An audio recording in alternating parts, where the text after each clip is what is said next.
अस्सलाम वालेकुम क्लास। आज हम स्टार्ट करेंगे बायोडाइवर्सिटी कंजर्वेशन का next lecture, that is extinction. सबसे पहले देखते हैं हम इंडेंजर्ड स्पीशीज़ की डेफिनेशन, फिर हम देखेंगे extinct species. Species of plants and animals that are seriously at risk of extinction are called endangered species. ऐसी स्पीशीज़ जो सिर्फ काउंटेबल नंबर्स में रह जाते हैं, कि हम उन्हें काउंट कर सकते हैं कि 30 हैं, 40 हैं, 50 हैं, और वो रिस्क ऑफ एक्सटिंक्शन पे होती हैं, कि हमें पता है कि वो आने वाले सालों में एक्सटिंक्ट हो जाएंगी। हम उन्हें क्या कहते हैं? इंडेंजर्ड स्पीशीज़ कहते हैं। इसकी एग्जांपल है amur leopard, Bactrian camel, mountain gorilla, rafflesia, black bat flower. ये सारी क्या हैं? इंडेंजर्ड स्पीशीज़ हैं, जो एट द अर्ज ऑफ, मतलब किनारे पे हैं एक्सटिंक्शन के, at the verge of extinction है, उसे हम क्या बोलते हैं? इंडेंजर्ड स्पीशीज़ बोलते हैं। उसके बाद है extinct species. When there is no more individual of a species alive anywhere in the world called extinct. अब दुनिया भर में कहीं भी वो स्पीशी का कोई भी इंडिविजुअल नहीं प्रेजेंट, तो हम उसे क्या कहेंगे? वो क्या हो गई है? एक्सटिंक्ट हो गई है। इसे हम एक्सटिंक्ट स्पीशी कहेंगे। इसकी एग्जांपल क्या है? Western African black rhinoceros, passenger pigeons, रैनियन एविक्स। ठीक है, रेरियन एविक्स, passenger pigeon, western African black rhinoceros, ये सारे क्या हैं? एक्सटिंक्ट स्पीशीज़ हैं। कुछ एग्जांपल्स हैं, बाकी हम आगे पढ़ते हैं एक्सटिंक्ट स्पीशीज़ को। पहले हम देखते हैं कॉजेज़ ऑफ एक्सटिंक्शन, कि एक्सटिंक्शन की कॉजेज़ क्या होती हैं। सबसे पहले over hunting. Over hunting basic और मेजर कॉज है एक्सटिंक्शन का, कि हम बिना सोचे समझे, बिना ये देखे कि इस एनिमल की, इस प्लांट की प्रोडक्टिविटी कितनी ज़्यादा है या कम है, ये कितना रह गया, कितना मौजूद है, ख़त्म हो रहा है, एक्सटिंक्शन की तरफ जा रहा है, हम बस उसे हंट करने में लग जाते हैं।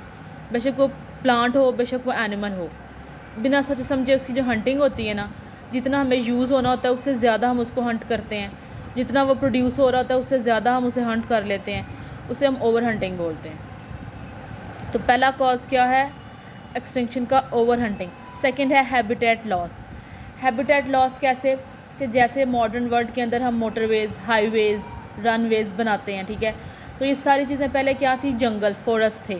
जब हम इन्हें काट काट के अपने लिए रास्ते बनाते हैं, तो हम बहुत सारी स्पीशीज़ का जो हैबिटेट होता है, उनके रहने की जो जगह होती है, वो लॉस हो जाती है, ठीक है, ख़त्म हो जाती है। जब हैबिटेट लॉस हो गया, रहने के लिए जगह नहीं है, दूसरी जगह को वो अडॉप्ट नहीं कर पा रहे, तो स्पीशीज़ क्या हो जाती हैं? एक्सटिंक्ट हो जाती हैं। हाईली स्पेशलाइज्ड स्पीशीज़, कुछ स्पीशीज़ ऐसी होती हैं जो अपने जो है हैबिटेट उसके साथ बहुत स्पेसिफिक होती हैं, बहुत स्पेशल होती हैं, कि अगर उनका आप हैबिटेट चेंज कर दें, उन्हें आप दूसरा कोई इन्वायरमेंट प्रोवाइड कर दें, तो वो सर्वाइव नहीं कर सकती, वो ख़त्म हो जाती हैं। उन्हें हाईली स्पेशलाइज्ड स्पीशीज़ कहते हैं। इसकी एग्जांपल है नॉर्वे रैट, ठीक है। Fourth one is pollution. Pollution बढ़ती जा रही है। पोल्यूशन की वजह से बहुत सारे एनिमल्स, बहुत सारी, अगर वाटर पोल्यूशन को देखें तो बहुत सारी फ़िशेज़ जो हैं वो ख़त्म हो रही हैं। फॉरेस्ट में पोल्यूशन जा रही है, स्मोक वगैरह, तो बहुत सारी मौत, बीटल्स की स्पीशीज़ वहाँ पे ख़त्म हो रही हैं। तो जितनी ज़्यादा गंदगी होगी, जितनी ज़्यादा पोल्यूशन होगी, उतना ही ज़्यादा एक्सटिंक्शन का रेट होगा। New species introducing and competition. फिर उसके बाद क्या है बड़ा प्रॉब्लम, कि हम क्या करते हैं एग्जॉटिक स्पीशीज़ को। एग्जॉटिक स्पीशीज़ होती हैं जो स्पीशीज़ हमारी यहाँ की नेटिव नहीं होती, मतलब यहाँ की स्पीशीज़ नहीं होती। फॉर एग्जांपल एशिया की स्पीशी नहीं है, हम ऑस्ट्रेलिया से ला के उसे एशिया में इंट्रोड्यूस करा रहे हैं, उसे हम कहते हैं एग्जॉटिक स्पीशीज़ या न्यू स्पीशी। उस न्यू स्पीशी को इंट्रोड्यूस कराने से यहाँ की स्पीशीज़ के ऊपर बहुत ज़्यादा इफेक्ट आता है। या तो प्रे के ऊपर इफेक्ट आएगा या प्रीडेटर के ऊपर इफेक्ट आएगा, क्योंकि आपको पता है स्पीशीज़ आपस में इंटरेक्शन रखती हैं। तो अगर आप एक्जॉटिक स्पीशी को इंट्रोड्यूस कराएंगे तो उनका इंटरेक्शन ख़राब हो जाता है। जब उनका इंटरेक्शन ख़राब हो जाता है, उनमें कंपटीशन बढ़ जाता है, तो एक्सटिंक्शन के चांसेस बहुत ज़्यादा हो जाते हैं। Six one is human wild life conflict. Human wild life conflict हो रहा है। कैसे कॉन्फ्लिक्ट हो रहा है? हम बहुत सारे वाइल्ड लाइफ एरियाज़ को कट करके वहाँ पे इंडस्ट्रीज़, हाउसिंग स्कीम्स जो है ना वो कर रहे हैं, जिसकी वजह से वाइल्ड लाइफ बहुत इफेक्ट होती है। अब वो वाइल्ड एनिमल्स हैं, वो डोमेस्टिक नहीं हो सकते, तो वो क्या कर जाते हैं? एक्सटिंक्ट हो जाते हैं। डिजीज़ हैं, अचानक डिजीज़ आ जाती हैं, जैसे कि चेस्टनट के ऊपर चेस्टनट ब्लाइट की डिजीज़ आई, तो पूरा का पूरा चेस्टनट का जो ट्री है वो एक्सटिंक्ट हो गया, ठीक है, स्पीशी एक्सटिंक्ट हो जाती है। जो अचानक से डिजीज़ आती हैं, fungal disease, bacterial disease, viral disease.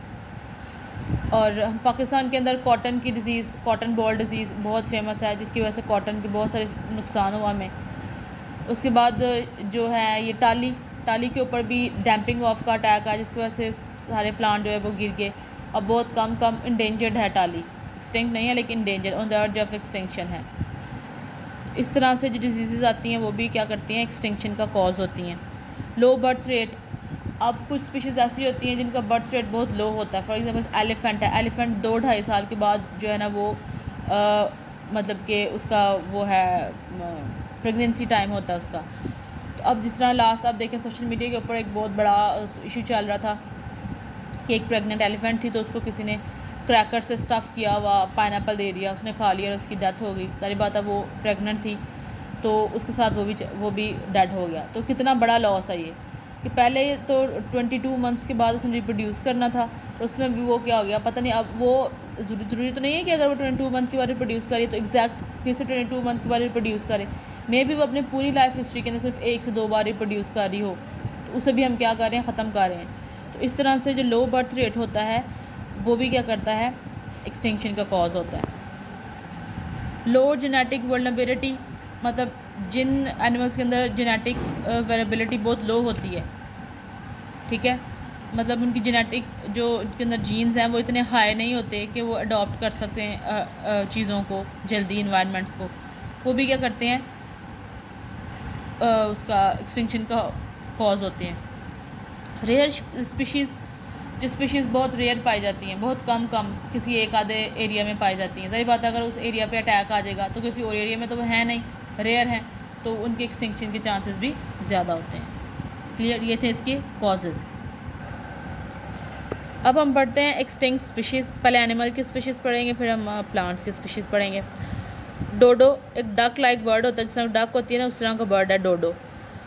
वो सबसे पहले डिस्कवर हुआ था 1590 में आइलैंड ऑफ मॉरिटस में, और अब वो एक्सटिंक्ट हो चुका है। 1681 में वो एक्सटिंक्ट हो गया था। सैब्रे इज़ अ टूथ टाइगर, बड़े बड़े जो दांतों वाला टाइगर होता है ना, टूथ टाइगर सैब्रे, अब ये एक्सटिंक्ट हो चुका है। वोली मैमथ भी एक्सटिंक्ट हो चुका। ये जो सैब्रे और वोली मैमथ है ना, अगर आपने आइस एज मूवी देखी है ना, आइस एज, तो आइस एज के अंदर आपको ये दोनों एनिमल्स मिलते हैं, और आइस एज में यही तो बताया कि एक्सटिंक्शन दिखाई गई है उसके अंदर। तो मैमथ और ये सैब्रे तब एक्सटिंक्ट हो गए थे, उस मूवी के अंदर ये चीज़ बताई हुई है उन्होंने। तो आपको ये दोनों एनिमल्स वहाँ देखने को मिल सकते हैं, टूथ टाइगर भी और ये वोली मैमथ भी। और वैसे मैं आपको जो नोट्स शेयर करूँगी ना उसके ऊपर ये स्लाइड्स के अंदर ये इनके डायग्राम्स, वो पिक्चर्स होंगी, वो आप देख सकते हैं। Fourth one is passenger pigeon. Fifth one is quagga is a zebra like animal, जो 19th सेंचुरी में एक्सटिंक्ट हो गया था। Thylacine is a Tasmanian tiger, या ऐसे तस्मेनियन वुल्फ भी कहते हैं, ये भी 20th सेंचुरी में एक्सटिंक्ट हो गया था।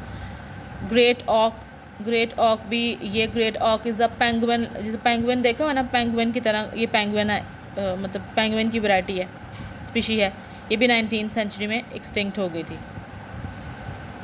ये सारे नाम आपको आने चाहिए, डूडो, सैब्रे, वोले मैमथ, पैसेंजर पिजन, क्वैगो, थैलेसीन, ग्रेट ऑक, और ये कब एक्सटिंक्ट हुए थे जो यहाँ प्रेजेंट है। आपसे पूछ सकते हैं कि which of the following is extinct और which of the following is endangered, तो आपको सारा ये पता होना चाहिए। क्लियर। उसके बाद है प्लांट्स की स्पीशीज़ देखते हैं जो एक्सटिंक्ट हो चुकी हैं। तो सबसे पहले सिजिलेरिया, स्पोर बीयरिंग लाइकोपोड है, ये एक लाइकोपोड है जो एक्सटिंक्ट हो चुका है, इसका नाम है सिजिलेरिया। लेपिडेंड्रॉन जाइंट क्लब मॉस, ये भी एक्सटिंक्ट हो चुका है। एरोकेरिया मिराबिलस, एरोकेरिया अभी भी पाया जाता है। एरोकेरिया किस तरह का प्लांट होता है, ये जो अक्सर हम एरोकेरिया लगाते हैं अपने घरों के अंदर, ऑर्नामेंटल प्लांट एरोकेरिया, उसकी एक स्पीशी है एरोकेरिया मिराबिलस, जो पाइन जैसी अपीयरेंस देती है, पाइन ट्री जैसी। एरोकेरिया अक्सर वो जो है ना, वो जो क्रिसमस ट्री होता है ना, उसको बनाने के लिए काम आता है एरोकेरिया मिराबिलस। उसकी ये स्पीशी है एरोकेरिया मिराबिलस, अर्जेंटीना के अंदर ये पाई जाती थी और अभी एक्सटिंक्ट हो चुकी है। सेंट हेलेना 1994 में ये वाइल्ड एक्सटिंक्ट हो गई थी, मतलब कि जंगल के अंदर वाइल्ड वैराइटीज़ की एक्सटिंक्ट हो गई थी, लेकिन फिर भी ये कल्टीवेट की जा रही थी ताकि इसको बचाया जा सके, और 2003 के अंदर वो भी एक्सटिंक्ट हो गई। साइकेड्स, उसके बाद है फ्रैंकलिनिया। Next is एरेगा पैरामिडालिस। एरेगा पैरामिडालिस जिस तरह का वो नहीं होता, पैरामिड शेप का ये प्लांट था, 20th सेंचुरी में ये भी एक्सटिंक्ट हो गया था। वायला सरेना इस फ्लावरिंग, पर्पल कलर के फ्लावर थे इसके, ये भी क्या हो चुका है, एक्सटिंक्ट हो चुका है। ये सारी प्लांट स्पीशीज़ हैं जो क्या हो चुकी हैं, एक्सटिंक्ट हो चुकी हैं। और ये आपने मेमोराइज़ कर लेनी है MCQs के लिए। क्लियर? Okay, thank you.